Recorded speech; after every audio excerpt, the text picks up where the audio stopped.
আমার মনে হয় যে এই যে ডিসিশনটা আপনারা নিচ্ছেন এই রানীগঞ্জ বাঁচাও মঞ্চে রানীগঞ্জের ব্যাপারটায়, এটা a very good offensive way of thinking. কিন্তু যে কোনো আমার পার্সোনাল মতামতে কোনো ফুটবল ম্যাচ খেলতে গেলে শুধু স্ট্রাইকার দিয়ে ম্যাচ জেতা যায় না, একটা ডিফেন্ডার রাখতে হবে লাইন। যে সাপোজ দিস ফেলস, আপনি ডিফেন্সের জন্য কি করবেন? বেশিরভাগ ক্ষেত্রে আমার অরিজিন হচ্ছে ধানবাদ থেকে, ধানসারে ঝরিয়া দেখেছি আমি আমার চোখের সামনে ছোটোবেলাতে। তো দ্যাট ইজ অ্যানাদার ওয়ে যেটা এখানে হচ্ছে। তো প্রথমে পটপ্রেক্ষতে আমি একটা জিনিস বলি, রানীগঞ্জকে কীভাবে সাপ্রেস করা হচ্ছে।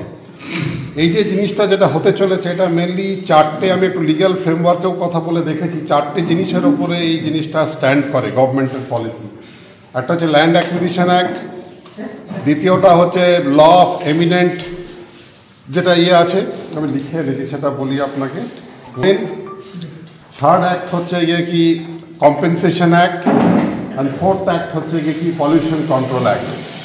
এখানে একটা জিনিসে আমরা খুব পরিষ্কারভাবে পিছিয়ে আছি, সেটা হচ্ছে পলিউশন কন্ট্রোল অ্যাক্ট, যেটা ওয়েস্ট বেঙ্গলের ক্ষেত্রে সারপ্রাইজিংলি কোনো বসতি বা টাউন থেকে ওপেন কাস্ট মাইনিং করার জন্যে মাত্র 200 মিটারের গ্যাপ দরকার হয়, তাহলে তারা কিন্তু করতে পারে। আপনি যেটা বলছেন 5 মিটারে ঘিরছে, এটাতে গভর্নমেন্টের একটা পলিসি থাকবে, যেমন ঝরিয়াকে করেছিল, আস্তে আস্তে জায়গাটায় বিজনেসটা প্রগ্রেসটা বন্ধ করে দেবে। যখনই কখনো দুর্গাপুর যাই বা আসানসোল যাই, তখনই দেখি ওই জায়গাগুলোতে এত উন্নতি হয়েছে, চকচক করছে, কিন্তু রানীগঞ্জ মেড়ামার্কা মতন হয়েছে, না রাস্তা বাড়ছে না কিছু হচ্ছে। মানে গ্র্যাজুয়ালি মানে সেই সেন্সেক্সের মতন, শেয়ার মার্কেটের মতন এখানের ভ্যালুয়েশনটা কমিল। এখানে দুটো জায়গায় ধাক্কা খাবে, একটা হচ্ছে বিজনেস কমিউনিটি, একটা হচ্ছে প্রফেশনাল কমিউনিটি। দুটোর ক্ষেত্রেই কিন্তু একটা উদ্বাস্তুর মতো অন্য জায়গায় গিয়ে তার প্রফেশন শুরু করা ভেরি ডিফিকাল্ট হবে। অতএব আপনাকে আমাদের এটা ভেবেই চলতে হবে যে it will be a movement limited to this communities. আর এই কমিউনিটির কাছে কিন্তু জন আন্দোলন করার থেকে লিগ্যাল আন্দোলন করাটা is more feasible and structured. তো লিগ্যাল আন্দোলনের জন্য আমার মনে হয় ওই জিনিসটা একটা করে রাখা উচিত অ্যাবাউট ভ্যালুয়েশন।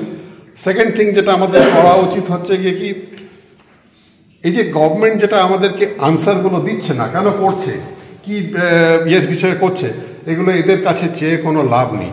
ডাইরেক্ট আরটিআই করা, RTI is the only way যেটা এরা দিতে বাধ্য হবে, ইফ নেসেসারি বি হাইকোর্ট থেকে। এখানে কিন্তু একটা খুব মজার কথা আছে, the land can be acquired by government for public purpose.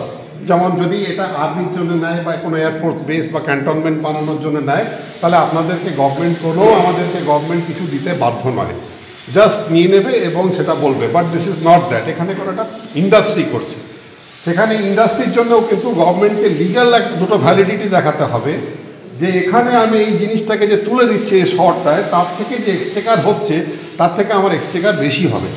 অতএব আমাদেরকে আরেকটা জিনিস এখানে প্রমাণ রাখতে হবে যে আমাদের এখান থেকে রেভিনিউ কি জেনারেট হয় গভর্নমেন্টের, এমপ্লয়মেন্ট কি জেনারেট হয় গভর্নমেন্টের, এগুলো আমাদেরকে ডকুমেন্টারি এভিডেন্স রাখতে হবে। কারণ এটার এগেনস্টে তখন আমরা দেখাতে পারবো যে এত লোকের জীবনাবাস সরিয়ে দিয়ে এই মুষ্টিমেয় কত লোক চাকরি পেলো এখানে একটা কলিয়ারি হয়ে। প্রফিটেবিলিটি হয়তো গভর্নমেন্টের হতে পারে, কিন্তু চাকরির ব্যাপারে কিন্তু we will always be on the front foot যদি আমরা এটাকে ডকুমেন্ট করে রাখতে পারি।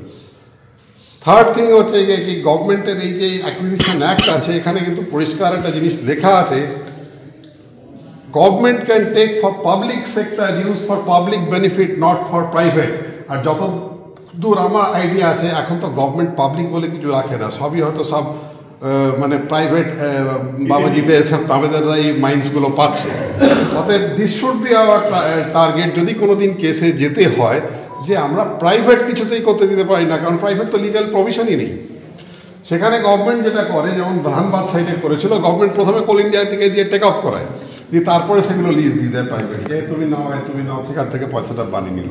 কিন্তু সেটা যদি ইনিশিয়ালি কোর্ট করে দেওয়া যায়, তখন তারা বোঝা যাবে, কারণ গভর্নমেন্ট কেউ কিন্তু এটা গভর্নমেন্টে রাখতে চায় না, সে স্টেট গভর্নমেন্ট বলুন বা সেন্ট্রাল গভর্নমেন্ট বলুন।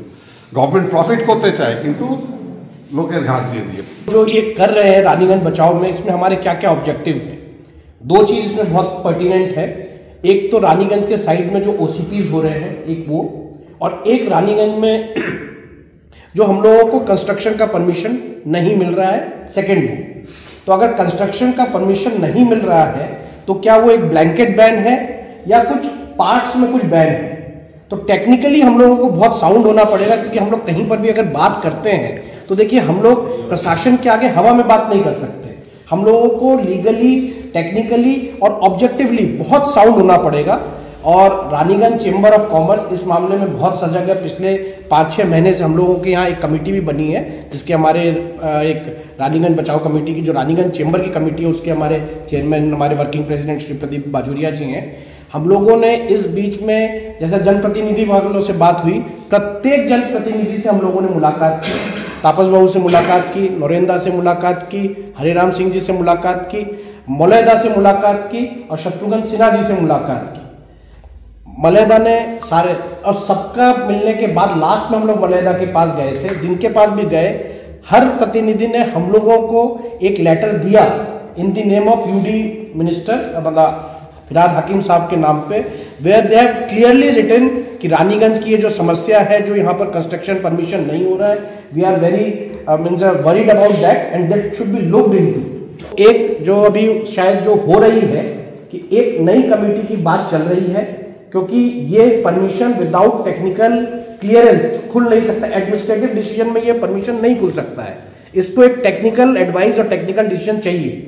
तो शायद एक रीइवैल्यूएशन कमेटी शायद बन रही है, रीअसेसमेंट कमेटी, जो कि टेक्निकली इसमें देखेगी और इसमें कितना छाड़ दिया जा सकता है, ये 300 मीटर और 500 मीटर।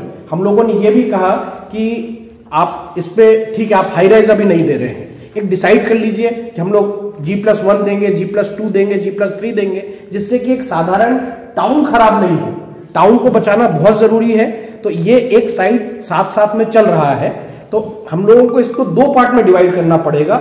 एक तो जो परमिशन नहीं मिल रही है वो, और एक जो साइड में ओसीपी हो रही है वो, और उसको दोनों को डिवाइड करके दोनों का अलग अलग, काफी सीनियर्स हमारे पास सब इंटेलेक्चुअल्स भी हैं, हर बैकग्राउंड के लोग हैं, एक बना के हम लोगों को टेक्निकली, लीगली, लॉजिकली, ऑब्जेक्टिवली बहुत साउंड होना पड़ेगा कि हम लोग चाहते क्या है और अभी वस्तुस्थिति क्या है।